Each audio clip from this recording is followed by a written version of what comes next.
আমাদের এই ছাত্র আন্দোলনের পর বাংলাদেশে সবথেকে বেশি যেটা আমার চোখে পড়েছে গ্রাফিতিগুলো চেষ্টা করছে। এইখানে যদি এদের মধ্যে মিনিমাম আর্টিস্টের যে কলম ধরার যে ব্যাপারটা, নিপুণ ব্যাপারটা যদি থাকতো, তাহলে গ্রাফিতিগুলো আরও সুন্দর হতো। কম্পারেটিভলি যারা কিনা হচ্ছে ক্যালিগ্রাফিক করছে সেগুলো বেশি দৃষ্টিনন্দন।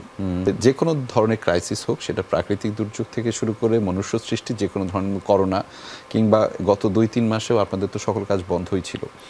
সকল কিছুর আগে এন্টারটেনমেন্টের খাতের সকল বাজেট আগে কাটছাট করো, এবং এইটাই আগে বন্ধ করতে হবে। মানে ধরেন করোনা আসলো, সবার আগে কাজ বন্ধ হয়ে গেল কিন্তু আপনাদের, সবার আগে এন্টারটেনমেন্টের খাতে কাজ।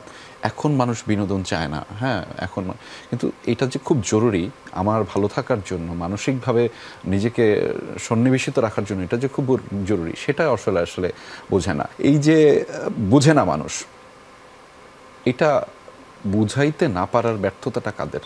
আপনাদের, সরকারের, নাকি আমাদের, আমরা দর্শকদের? এইটা একটা বুনিয়াদি ব্যাপার, ফান্ডামেন্টাল স্ট্রাকচারাল ব্যাপার।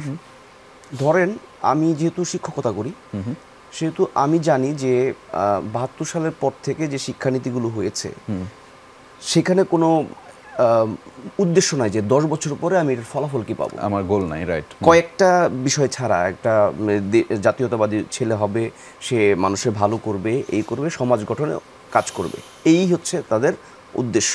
আপনি যে একদম 22-23 সালের মধ্যেও দেখবেন যেগুলোই।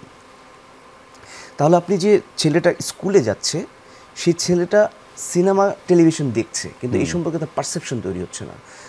নাটক খারাপ, গান করা খারাপ, ছবি আঁকা খারাপ, তারপর হচ্ছে যন্ত্রবাদ্য বাজানো খারাপ, এই বিষয়গুলো সোসাইটিতে ছোটোবেলায় যেভাবে আমাদেরকে শেখানো হয়, এটা যদি ওকে জেনে শুনে তারপরে ও যদি বাদ দেওয়ার স্বাধীনতা পাইতো, যে ঠিক আছে আমি শিখি আগে 2 বছর গান, আমি জানি যে খারাপ, তারপর হ্যাঁ জানি যে খারাপ, ঠিক আছে। আপনি ছোট্ট একটা উদাহরণ দিই। আমাদের এই ছাত্র আন্দোলনের পর বাংলাদেশে সবথেকে বেশি যেটা আমার চোখে পড়েছে, আমি যেহেতু মোহাম্মদপুর থেকে যাই রিক্সা করে জগন্নাথ পর্যন্ত, সেখানে দুই পাশে যে গ্রাফিতিগুলো চেষ্টা করছে, এইখানে যদি এদের মধ্যে মিনিমাম আর্টিস্টের যে কলম ধরার যে ব্যাপারটা, নিপুণ ব্যাপারটা যদি থাকতো, তাহলে গ্রাফিতিগুলো আরও সুন্দর হতো। তাহলে যে ছেলেটা মেয়েটা আজকে জেনজি জেনারেশনের যে ম্যাক্সিমাম যাদের স্কুলে অলঙ্করণ শেখানো হয় নাই, কিন্তু আবেগটাকে কিন্তু চাপায় রাখতে পারে না, তার ইচ্ছাটাকে চাপায় রাখা সম্ভব না, সে চায় তার ইচ্ছাটাকে দেয়ালে আঁকতে।